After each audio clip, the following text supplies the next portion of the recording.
Who are you? Hey viewers, my name's Cara, and I like smoking hookah and asking existential questions just as much as the next blue caterpillar, but what about you? Lately I've noticed a lot of things coming up in the work that I'm doing and the work that I see other people around me on similar paths doing that discusses who we are, and especially next to the idea of who we want to become. There are two readings that I offer on my readings page, which is always linked in the description of my new videos, where there is one reading where you can get two options. You can look at who you are and who you want to become. And until I recently mentioned this and someone finally did just purchase the who are you option, everyone has been getting the who I want to become option. And that started getting me thinking that a lot of us seem to be really concerned with where we're going, but not as much about figuring out where we already are and who we already are. So there are a few bullet points that I've put together today that I just want to talk about this idea because it's been coming up a lot and I think it can be really interesting for a lot of you. The reason that this connects to Alice in Wonderland for me is that I felt really called to watch it again recently, and of course there are a lot of these themes within that story as well. I happen to own the Tim Burton version of the film, but the books as well. Alice in Wonderland and Through the Looking Glass by Lewis Carroll are definitely in a way a coming-of-age story and have a lot to do with identity and finding out who Alice is. So a few of the things that I think about when I think about the question of who am I? The first thing, of course, is my name. You may notice that throughout my videos I say my name is Cara, and there's a reason for that. From the time I was very young, I remember having this awareness that my name is not who I am. So I do not introduce myself as, "Hi, I'm Cara," because that is not indicative of the entire being of who I am as a person. So I say my name is Cara. It just so happens that I do connect a lot with my name. I know that a lot of other people do not connect with their given names, the names that they were legally given by their parents or guardians at birth or after birth, whenever it may have been. And so a lot of people will take nicknames that become their chosen name throughout their entire life. I have a lot of friends for whom that is the case. You know, you might know someone who really just likes to be called Jack even though their name is William. Or even someone whose name is William preferring to be called Bill. Things like that are chosen names. And a way that we take this a little bit further in the magic community is when we choose a magic name. We choose a name that we feel resonates with us and who we are as a magical being. And sometimes our given name doesn't do that for us. Mine happens to, so I do use my given name of Cara or Karamia, but there are other names that I can take on at different times too. So that's one way that I think people attempt to grasp at who I am, who we are, is by naming ourselves. Another thing that's been coming up a lot for me recently is talking about the idea of tattoos. Tattoos are something that can be extremely impulsive, can have little to no meaning, or can be extremely meaningful and really delve into who a person is. There are some people for whom you can look at their tattoos and really get an idea of who that person is based on all the different things that they have wanted to include in their skin. It's definitely saying, you know, this is a part of who I am. Even if it was something kind of spur of the moment, it's now literally a part of who they are. I don't have any tattoos yet, but this is something that has been coming up a lot, so it's something else that I think of when I think of who I am and choosing our own identities and really getting at who we are in the present moment and not just who we're gonna be in the future. Then of course there's the talk of things like values and morals, if you like that word, but things that make you who you are as a person.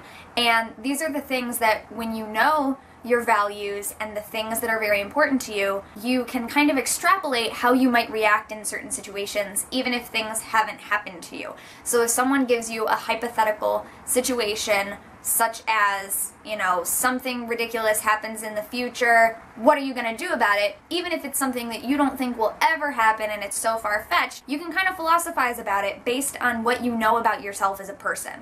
And you can say, well, since I am a person who believes this, I would probably react in this way. These things would probably be important to me. So, for example, a little while ago on the Pagan Perspective, we talked about in a future where we might all have to register our religions in the United States, which is something that has been being tossed around and people are afraid of and people are debating about. We did a week on the Pagan Perspective talking about what if that happened, what would we do? Would we fight it? Would we give in? Would we lie? And so I had to just kind of look at that, you know, hoping that that's not a future that will happen.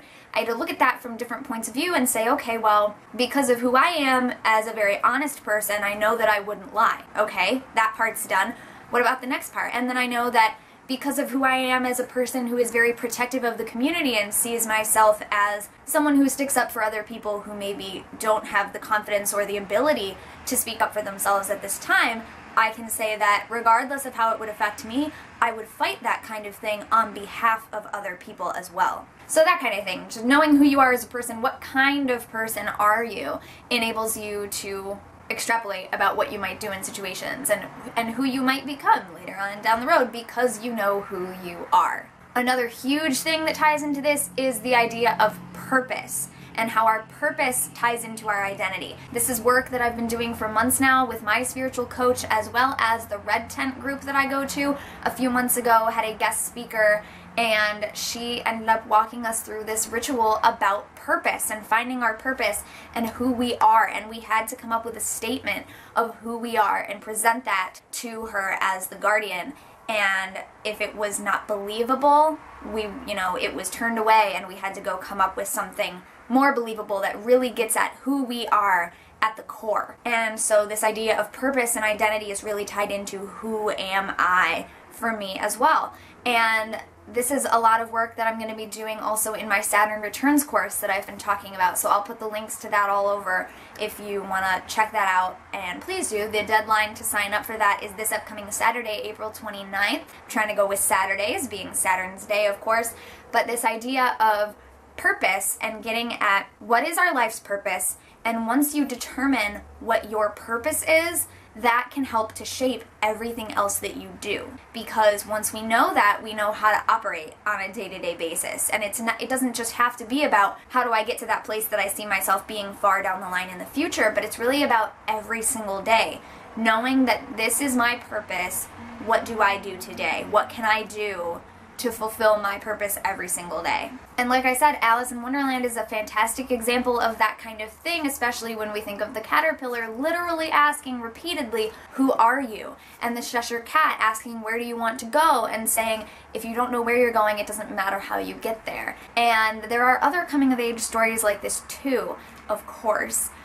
I can think of a few that are some of my favorite fairy tales, but I'm curious to know what are some of your favorites. So what are some of the stories, other than Alice in Wonderland, that you think of when you might think of the question, who am I, or what is my purpose?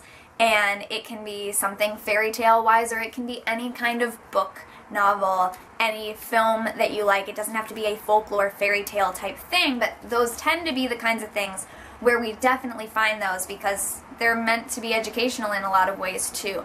So let me know in the comments what are some of your favorite stories that really get at that as well, because those are things that you can then ritualize and use in your work. So again, this is the kind of thing that I've been working on a lot, and this is the kind of thing that we'll definitely be delving into in my Saturn Returns workshop, which is geared towards people who are going through their Saturn Returns or who are about to go through our Saturn Returns. And so check out the links. The videos will be popping up on the screen, and there will be links in the description. Please check that out and sign up by this Saturday. Start your subscription. If you want to do that, it's going to be a 4-month-long course with a new lesson every other week and lots of little tidbits in between, mini exercises and mini prompts and just things to think about all throughout in between. And I'd like to have a nice sized group so that you can really get a lot out of working together as well, not just working with me one-on-one, but in a little group and having some discussion time. So I'd like a good little discussion group size at least. I will also put a link in the description to the year card readings that I'm currently offering because they are not on my regular readings page. That is using the Vertigo Tarot and delves into your numerology year cards for last year, this year, and next year. So looking at the transitions of what you might be going through right now, what you've been through recently, and what you might be looking forward to in the near future. And then also who you are, like your life's purpose and soul's purpose cards, your zodiac cards, things like that. So I'll put a link to that in the description as well. Thank you so much for watching, thank you so much for thinking and philosophizing with me, and thank you for sharing anything that you may have to share in the comments. I'll see you next time, and until then, don't forget to be awesome, blessed be, and goodbye.